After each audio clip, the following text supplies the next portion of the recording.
Tengo un título para hoy, una pregunta y una respuesta en el tema global de avanzar la obra.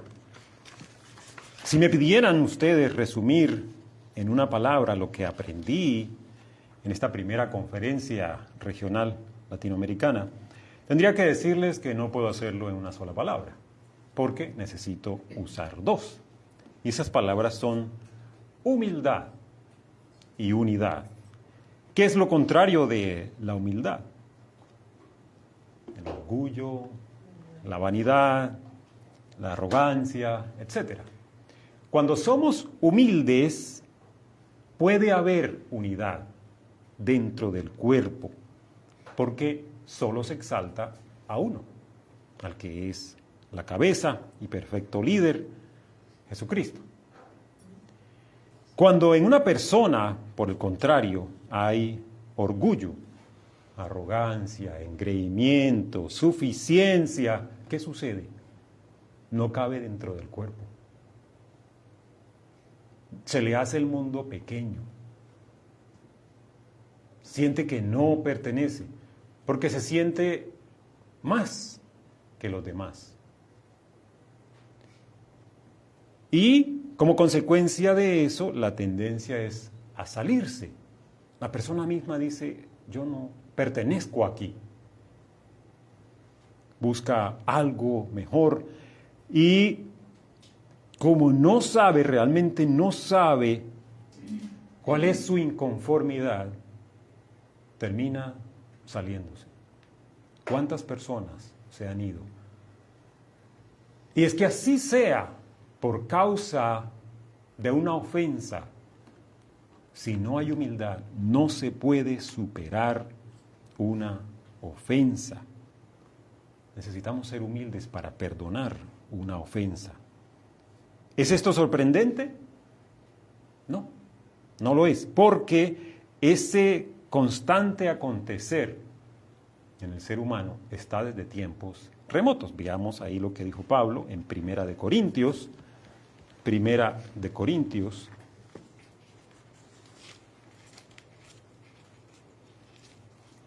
capítulo 1.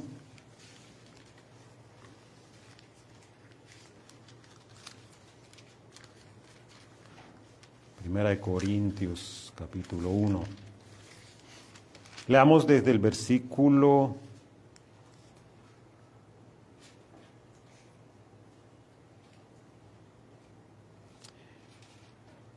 10 de Primera de Corintios 1. Dice Pablo, les suplico, esas palabras son importantes, les suplico, hermanos, en el nombre de nuestro Señor Jesucristo, que todos vivan en armonía y que no haya divisiones entre ustedes, sino que se mantengan unidos en un mismo pensar y en un mismo propósito. Digo esto, hermanos míos, porque algunos de la familia de Cloé me han informado que hay rivalidades entre ustedes. Me refiero a que unos dicen, yo soy de Pablo, otros afirman, yo sigo a Pablo, yo a Apolos, otros, yo a Cefas y otros, yo a Cristo. ¿Cómo? ¿Está dividido Cristo? ¿Acaso Pablo fue crucificado por ustedes? ¿O es que fueron bautizados en el nombre de Pablo? Entonces vemos que desde esos tiempos hay inconformismo, hay la gente que dice, yo prefiero al Señor tal y tal. No, yo fui bautizado por tal y tal, ese sí tenía la verdad. ¿Qué es eso? Eso es engreimiento. Eso no hace bien al cuerpo. Entonces, ante esta situación en el mundo actual, ¿qué debemos hacer? Tenemos que reaccionar buscando la unidad. Eso es a lo que somos llamados. Según parece, muchos en la iglesia de Corinto empezaron a hacer diferencia y preferir la forma de predicar de unos apóstoles por encima de otros. Esta actitud se filtró a partir de lo que sucedía en esa época. Alguna vez creo que les mencioné lo que eran los sofistas, gente especializada no en conocimiento, pero tenían un discurso impresionante. Eso convencían, según parece, según se desprende de la historia, de que no se destacaban por tener gran información, sino gran capacidad de comunicar. Y tenían seguidores. ¿Qué pasaba en la iglesia? Se contagiaron de eso.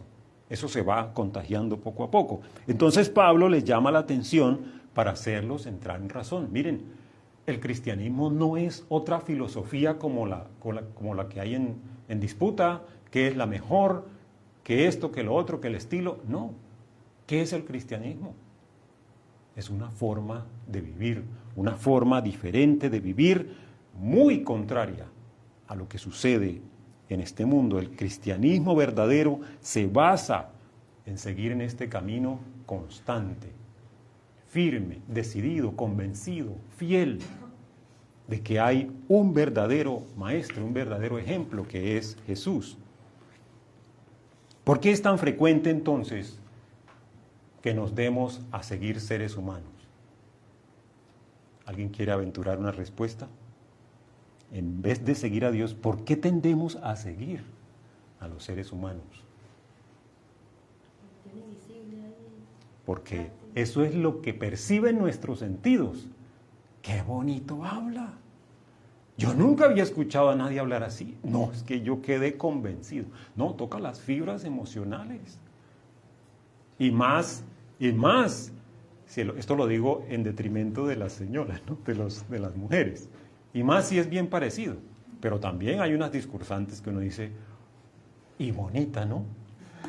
Más encima. Entonces, los seres humanos nos dejamos guiar por lo que vemos, por lo que tenemos a nuestro frente.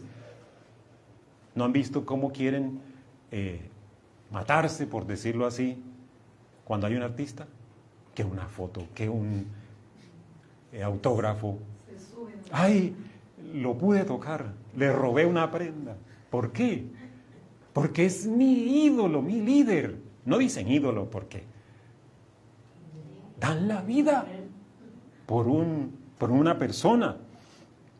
Entonces dice Juan 15:19, yo lo tengo acá, dice, Jesús afirmó, si fueran del mundo, es decir, nosotros, el mundo los amaría como a los suyos, pero ustedes, cada uno de ustedes, yo, no somos del mundo, por eso el mundo los aborrece.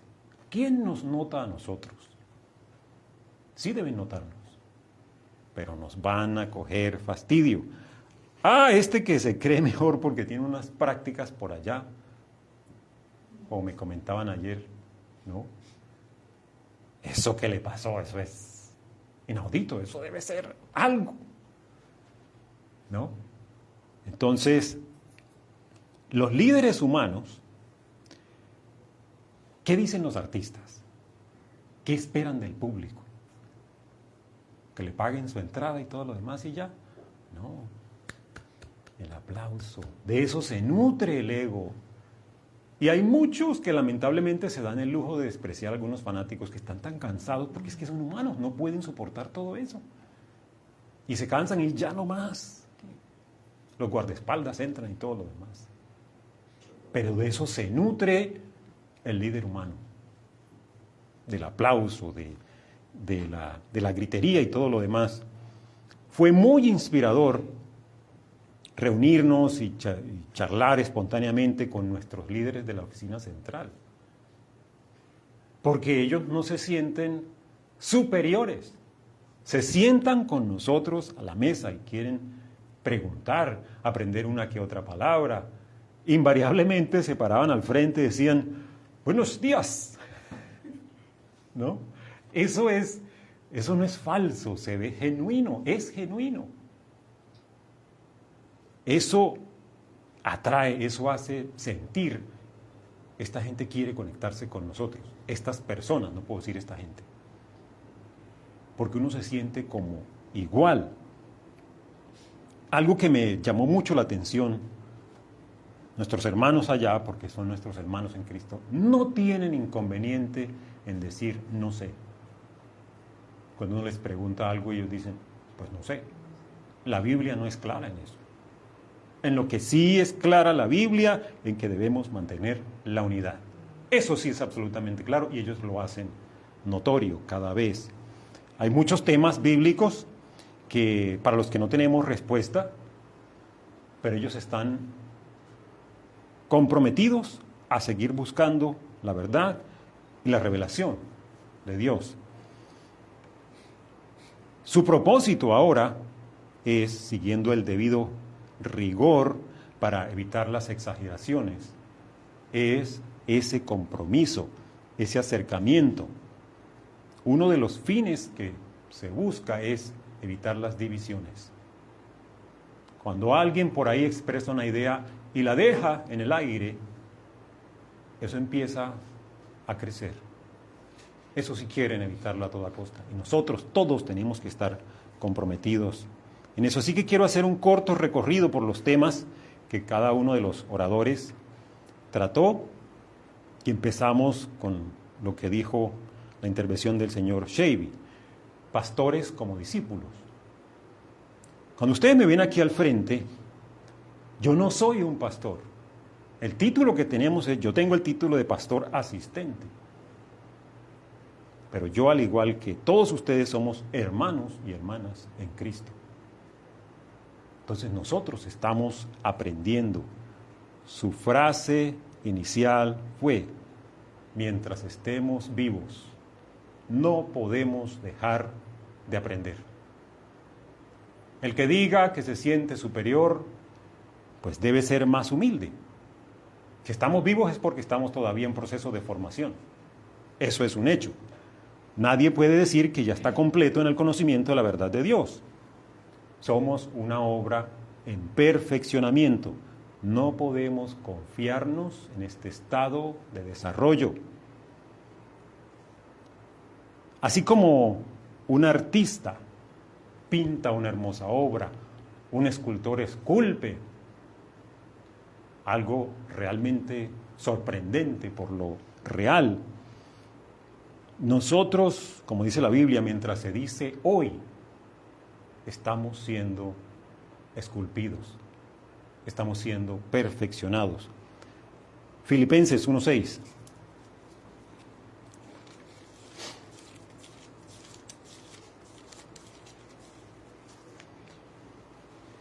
Filipenses 1:6, estoy convencido de esto, el que comenzó tan buena obra en ustedes, la irá perfeccionando hasta el día de Cristo Jesús.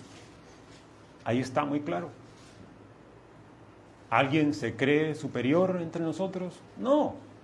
Estamos en diferentes estados de nuestro proceso, pero nadie es superior, porque todos somos delante de Dios iguales. ¿Y cuándo es el día de Cristo? Pues cuando vuelva. El asunto es que no sabemos.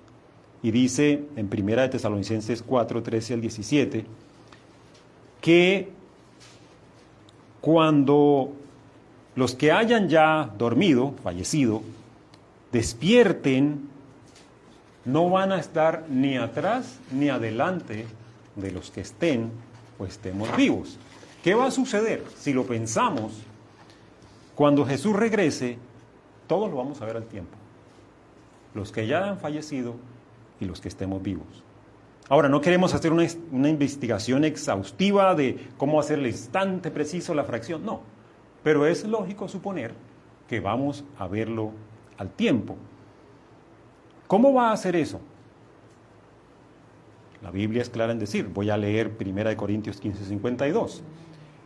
En un instante, en un abrir y muertos resucitarán con un cuerpo incorruptible y nosotros seremos transformados. ¿Cuánto tomará nuestra transformación? Un pestañeo. ¿Cuánto dura un pestañeo? Menos de un segundo. Como una fracción.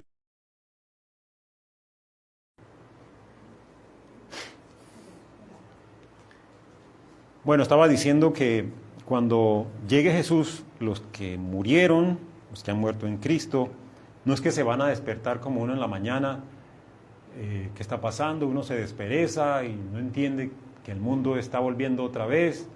Eso pasa todas las mañanas, no sucede todas las mañanas, no. Despiertan transformados. Ya no hay ningún impedimento físico. Despiertan y son inmortales. y los que están vivos, los que estemos vivos, inmortales. En ese mismo momento todos recibimos a Jesucristo. Yo nunca había pensado en eso, pero es que uno piensa, se despierta del sueño y empieza a mirar para todos lados, ¿y qué pasó aquí? No. Para ellos es una fracción de segundo, lo mismo que el pestañeo.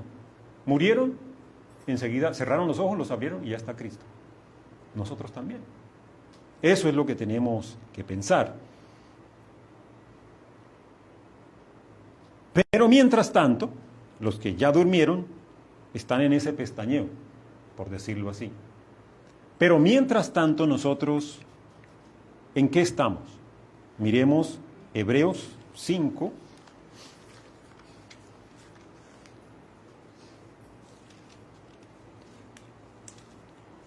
Versículo 8, es un versículo muy revelador que, si bien hemos leído, sigue revelándonos nuestra condición. Hebreos 5:8, aunque era hijo, es decir, Jesucristo, mediante el sufrimiento aprendió a obedecer. Mientras estemos en esta carne, podemos sufrir. Y el sufrimiento nos ayuda a aprender. ¿Qué aprendemos nosotros cuando sufrimos? Primero definamos sufrimiento. ¿Con qué asociamos normalmente el sufrimiento? Dolor, tristeza, melancolía, enfermedad, carencias, menosprecio. Eso lo asociamos. Ese es el sufrimiento. Yo no creo que Jesús alguna vez se haya enfermado. ¿A Jesús le dio gripa alguna vez? Yo no creo. Eso es mi creencia personal. Pero definitivamente sí tuvo carencias materiales. ¿Recuerdan cuando dice, el Hijo del Hombre no tiene dónde recostar la cabeza? Porque él no tenía nada. Él no tenía una casa, no tenía nada. Y sufrió insultos. ¿Cuál más? En su ministerio y en la crucifixión. Ahora, cuando sufrimos, es lícito, perfectamente lícito, que nos quejemos. Eso es normal. No pretendamos que no nos pasa nada. Eso no es honesto. Nos duele algo, lloramos. Sufrimos, es normal. Ahora, ¿cuál es la gran diferencia?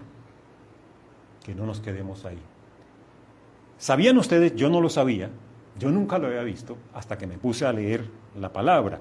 El diccionario también define sufrimiento como lo siguiente: estoicismo, perseverancia, entereza, resistencia, conformidad, paciencia, aguante, firmeza, serenidad, imperturbabilidad, tolerancia.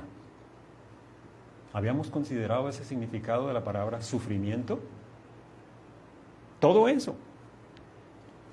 Voy a decir nuevamente, es lícito que nos quejemos, pero no nos quedemos en esa etapa.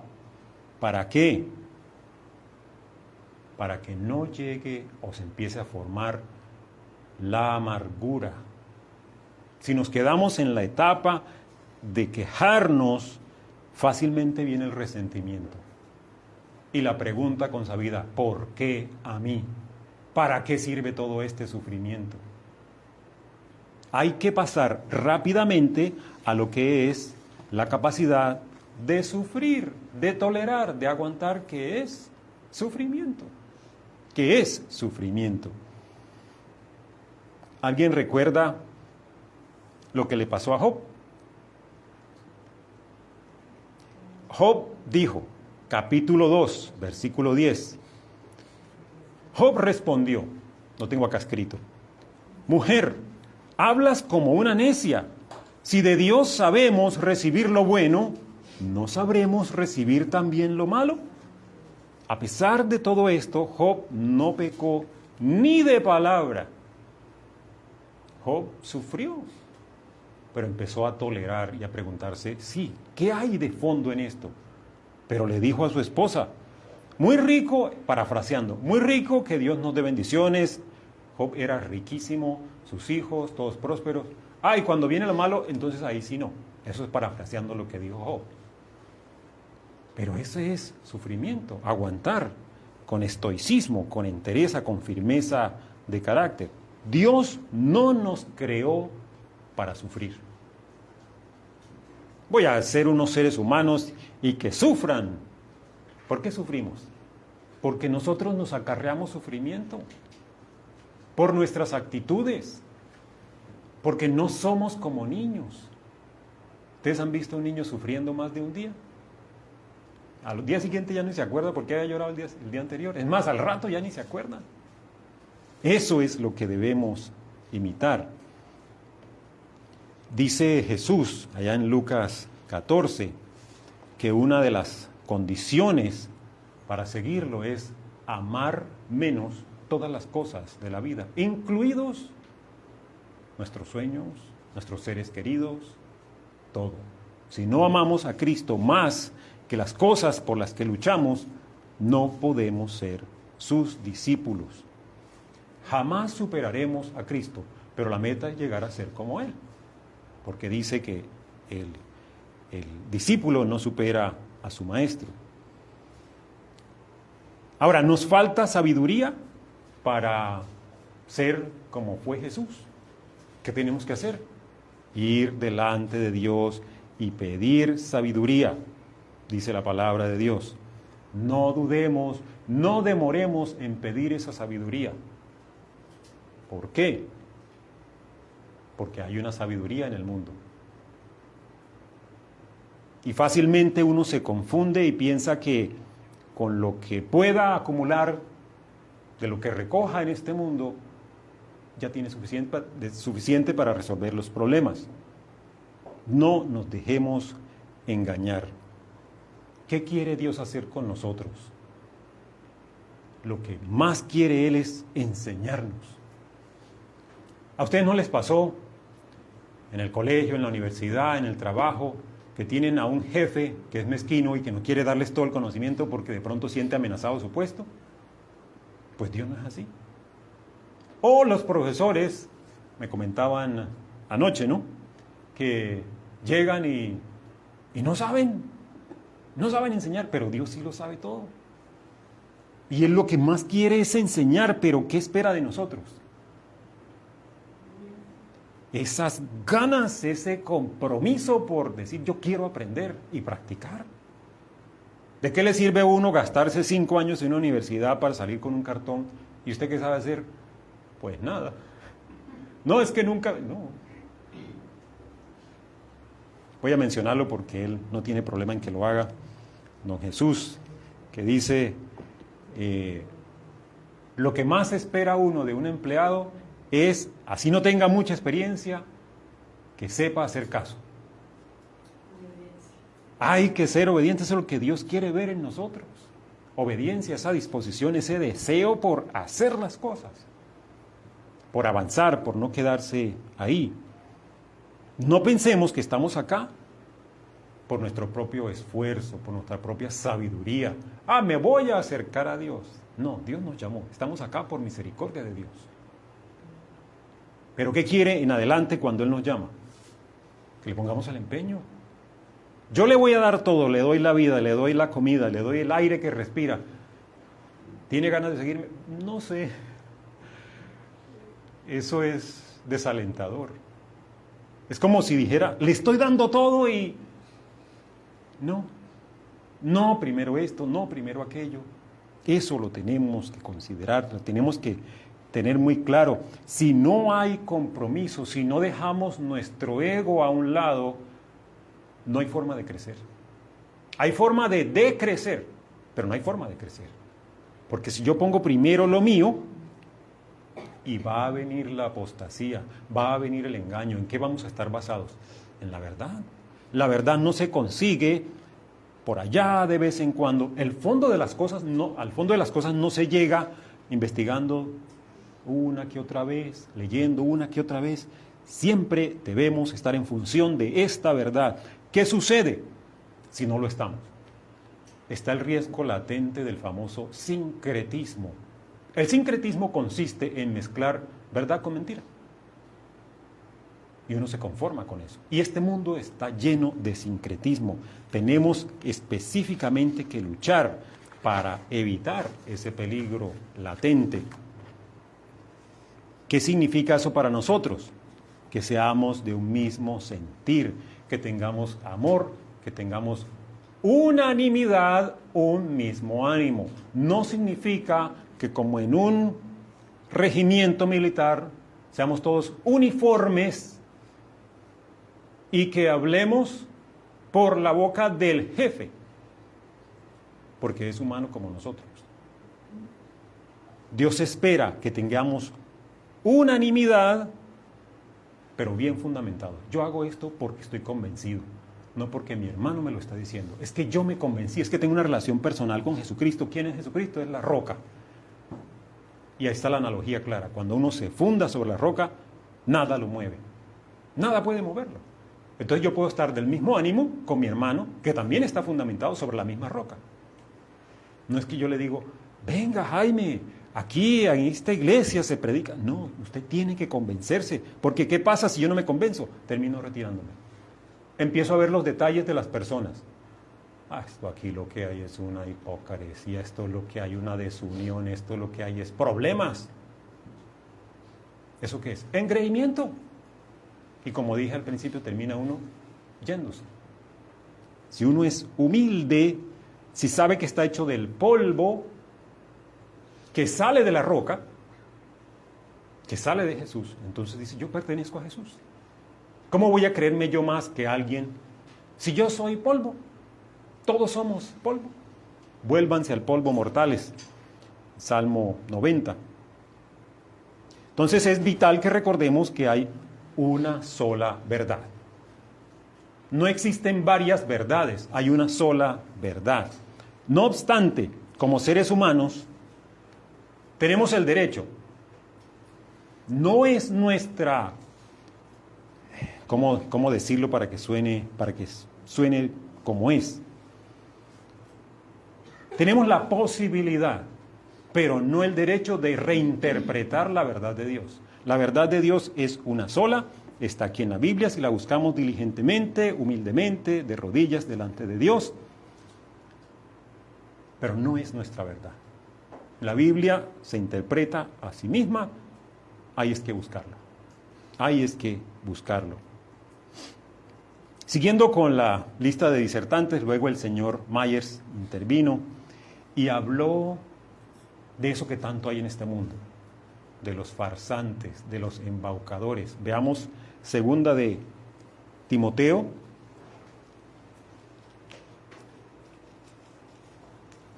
Segunda de Timoteo 2.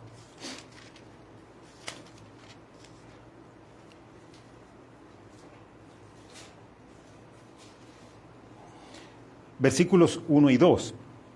Segunda de Timoteo 2, versículos 1 y 2. Así que tú, hijo mío, fortalécete por la gracia que tenemos en Cristo Jesús. Lo que me has oído decir en presencia de muchos testigos, encomiéndalo a creyentes dignos de confianza que a su vez estén capacitados para enseñar a otros. Es necesario discernir a quién se escoge para pasarle esta verdad. Es indispensable. Tenemos que evitar los falsos evangelios. Tito, ahí enseguida, la carta a Tito en el capítulo 1 y versículo 10. Y es que hay muchos rebeldes, charlatanes y engañadores, especialmente los partidarios de la circuncisión. A esos hay que taparles la boca, ya que están arruinando familias enteras al enseñar lo que no se debe y lo hacen para obtener ganancias malavidas. Ahí está, desde los tiempos apostólicos, esto era un problema. Tenemos que mantenernos en la verdad. Nosotros debemos hacer un esfuerzo común para mantener esa verdad. No hay forma de pasar la verdad a la siguiente generación si la primera generación no tiene un compromiso serio de seguir la verdad. Pasar la verdad no es predicarle a ustedes, a los jóvenes, y hacer lo contrario. de lo que es la verdad. Eso es peligroso y es falso. Consiste en pasar la verdad, vivirla realmente. Veamos qué dice segunda de Timoteo.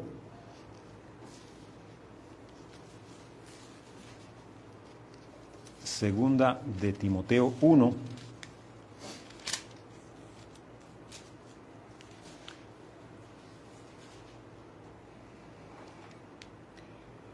Estoy en segunda de Timoteo, capítulo 1, versículo 13. Con fe y amor en Cristo Jesús, sigue el ejemplo de la sana doctrina que de mí aprendiste, con el poder del Espíritu Santo que vive en nosotros. Cuida la preciosa enseñanza que se te ha confiado. Y eso es lo que tenemos que hacer generación tras generación. ¿Qué dice Pablo en la segunda mitad de 1 Corintios 9:27? No sea que después de haber predicado a otros, yo mismo quede descalificado. El mismo apóstol Pablo era consciente de esto. Vivir en verdad le da a uno pie para traspasar esa verdad. Pero si yo estoy aquí al frente y estoy hablando una verdad y no la sigo en mi vida, yo podría ser descalificado. Depende es que yo la siga de verdad, con todo corazón. Así que pensemos en esto y reflexionemos en lo que quiero decirles ahora. La verdad de Dios es una sola. ¿Podemos agregarle algo para hacerla mejor? No hay nada. Ustedes compran un cuadro. Ustedes pueden hacerle un toque a ese cuadro de un artista famoso para hacerlo más bello. Es absurdo. ¿Qué pueden hacer ustedes con un hermoso cuadro?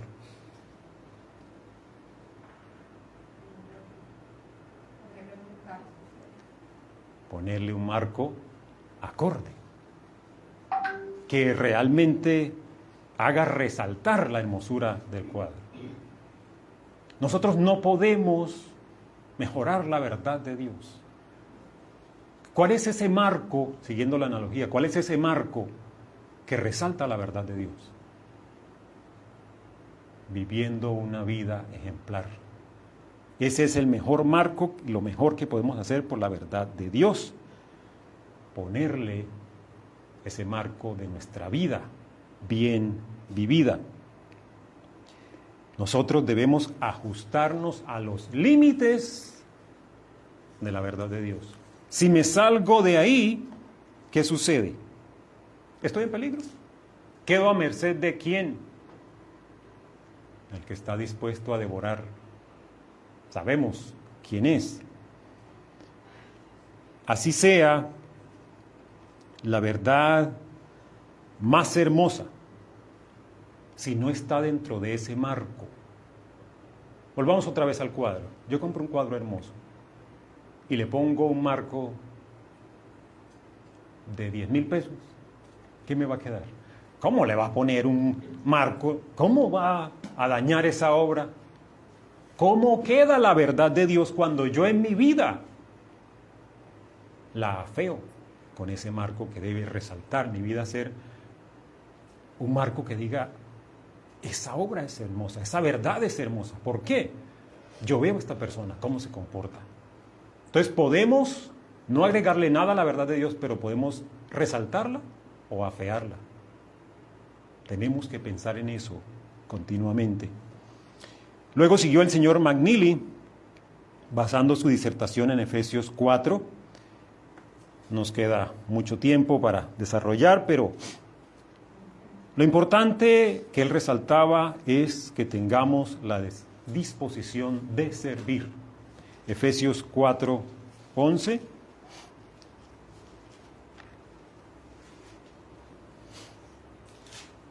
Dice: Él mismo constituyó a unos apóstoles, a otros profetas, a otros evangelistas y a otros pastores y maestros. Cristo es quien decide dónde nos pone a servir. No es que, como tantas veces lo hemos dicho, yo quiero hacer esto, esto y esto. No. Nosotros somos llamados, de acuerdo a la fe que tenemos, que las autoridades de la iglesia están ahí para decidir quién hace, cuándo lo hace y cómo lo hace. Eso no quiere decir autómatas, sino que se dan unos lineamientos y cada persona, con la ayuda del Espíritu, realza la labor que se le entrega. Y hay un propósito general. Versículo 12.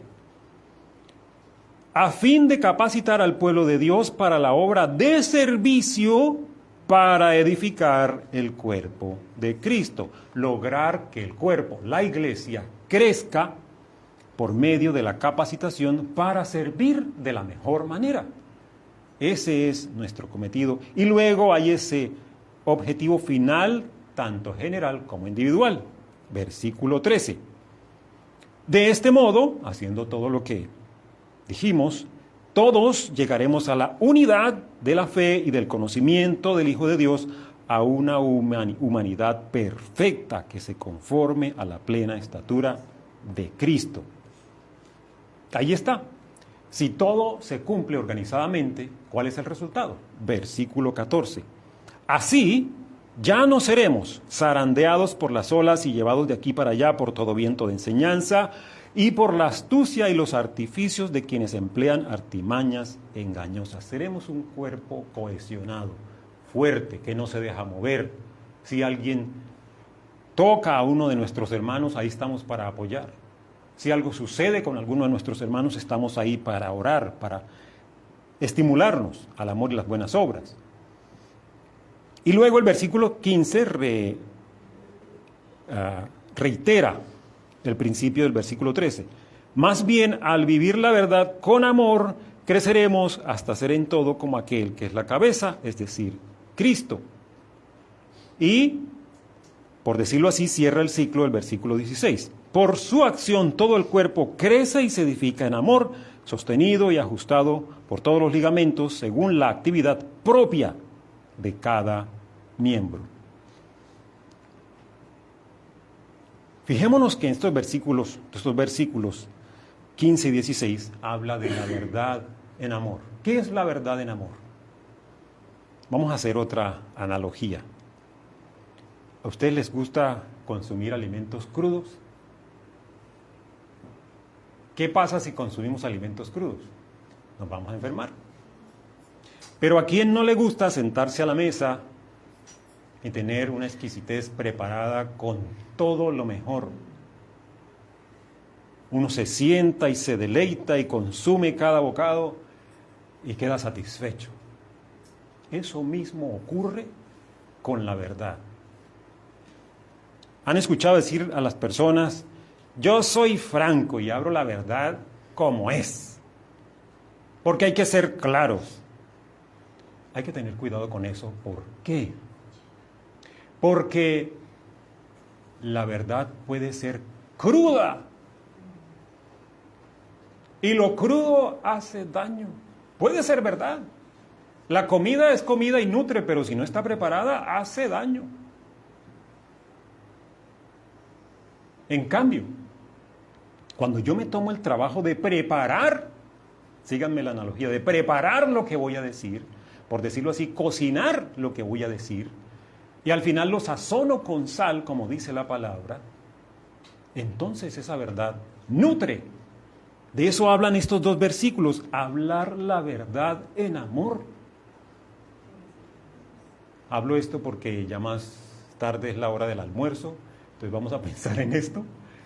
Cuando vayamos a hablar, para que la obra avance, tenemos que ser conscientes de que no podemos hablar con la verdad cruda, porque lo crudo hace daño. Podrá ser muy nutritivo, pero si no está bien preparado, nadie lo quiere. ¿Han visto? Y puede ser la comida más deliciosa, pero la ponen ahí mal servida en un plato. Se me quitaron las ganas de comer. A uno le vienen a decir la verdad: mire, Jaime, yo soy franco y digo las cosas de frente. Ya se prepara uno para lo que viene. Sí, lo que me dijo es verdad, pero ya no quiero seguir ahí. Me trataron como si fuera quién sabe qué cosa. Me hubiera dicho lo mismo, pero de otro tono, yo hubiera actuado. ese factor, si bien lo hemos tratado muchas veces en el pasado, ahora se resalta más porque si no hablamos la verdad en amor, no vamos a avanzar. Tenemos que tener eso claro. ¿Qué sucede cuando repetimos ese ciclo, que es un círculo positivo? Crecemos. Lo contrario, dice Pablo, versículos 17 al 19. Así que les digo esto y les insisto en el Señor, no vivan más con pensamientos frívolos como los paganos, a causa de la ignorancia que los domina y por la dureza de su corazón, estos tienen oscurecido el entendimiento y están alejados de la vida que proviene de Dios. Las personas del mundo no conocen la verdad y hablan con crudeza. Nosotros tenemos que hablarnos con amor. Por lo tanto, terminaba preguntando el señor McNeely, ¿está organizada mi iglesia de tal manera que avancemos en la misión, que avancemos en la obra? Es una pregunta para pensar. Hay 3 herramientas: fe, doctrina y servicio. Si seguimos bien, podemos decir que estamos siguiendo la instrucción de Romanos 12. Vayamos por favor a Romanos.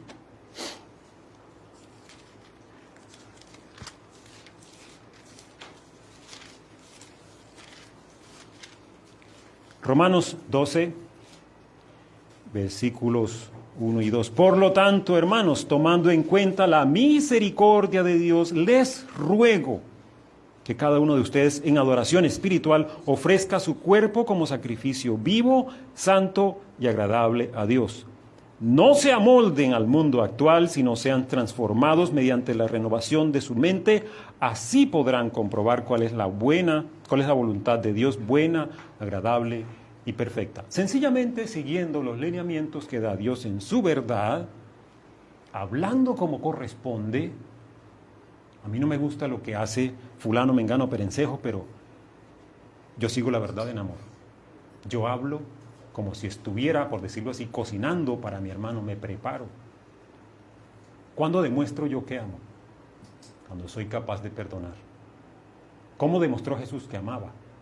Perdónalos, porque no saben lo que hacen. ¿Qué hizo Esteban? Señor, no le tomes en cuenta este pecado. Cuando yo le hablo a mi hermano en amor, lo edifico y me edifico a mí mismo. Y todos ganamos. Este cuerpo no es de seres humanos. Los que están en liderazgo allá lo saben muy bien y tratan de aplicarlo. Esta obra es de Cristo y va a seguir con o sin nosotros. Pero Dios no quiere que la iglesia crezca en número, sino en calidad. Crecerá en número. Y qué bueno que crezca en número. Pero la calidad no se puede sacrificar. Tenemos que crecer. ¿En qué debemos crecer? Siendo fuertes en lo que hacemos. Cuando venga Jesús, ¿quién no querría haber sido contado en este cuerpo? Como dice uno cuando pierde una oportunidad. Y yo estuve ahí, estuve a tanto así de llegar y... Esto es lo que vale la pena. Estamos aquí. Entonces finalizo diciendo una pregunta y una respuesta. Ese es mi título para hoy. La pregunta es, ¿está usted dispuesto? ¿Estoy yo dispuesto? De ahora en adelante a participar en el avance de la obra. La respuesta, que incluye decisión, que incluye el ánimo. Y la palabra la tienen cada uno de ustedes y yo.